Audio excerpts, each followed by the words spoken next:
దివ్యమైన సన్నిధానంలో మహావైభవపేతంగా వైకుంఠ ఏకాదశి మహామహోత్సవాలు నిర్వహింపబడ్డాయి. ప్రతి సంవత్సరం కంటే కూడా ఈ సంవత్సరం భగవద్వైభవము, భాగవత వైభవము, ఆచార్య వైభవంతో పాటు భక్తజన వైభవం కూడా చాలా పెరిగింది. అలంకరణలో స్వామివారు వైకుంఠవాసుడిగా శంఖచక్రధారి అయి గరుడవాహనావాహకంగా భక్తులకి ఉత్తర ద్వారం నుంచి దర్శనాన్ని అనుగ్రహించినారు. సంవత్సరానికి ఒక్కసారి జరిగేటువంటి ఈ వైకుంఠ ఏకాదశికి దర్శనానికి రాష్ట్రాల నుండి రాష్ట్రేతరాల నుండి కూడా భక్తజనులు విచ్చేసినారు. వారందరికీ మా స్వామివారి యొక్క ఆశీర్వచనాలు.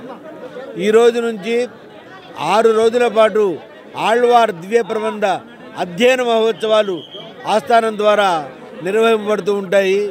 తమిళ పాసురాలు 4000 పాసురాలను అధ్యయనం చేసినటువంటి మహాపండితులను ఆహ్వానించడం జరిగింది.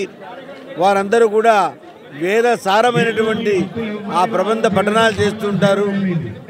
బ్రహ్మీముహూర్త కాలం నుండి పూర్వరాత్రి వరకు కూడా సుమారుగా 14 గంటలు 15 గంటల వరకు అవిచ్ఛిన్నంగా ఈ ఉత్సవం ఈ దేవాలయంలో జరగడం మరెక్కడా లేదని చెప్పడంలో సందేహమే లేదు.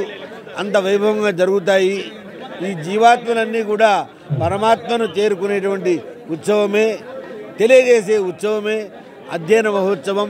నమ్మాళ్వారు రచించినటువంటి పాసురాలు ఈ సందర్భంగా పఠించుతారు.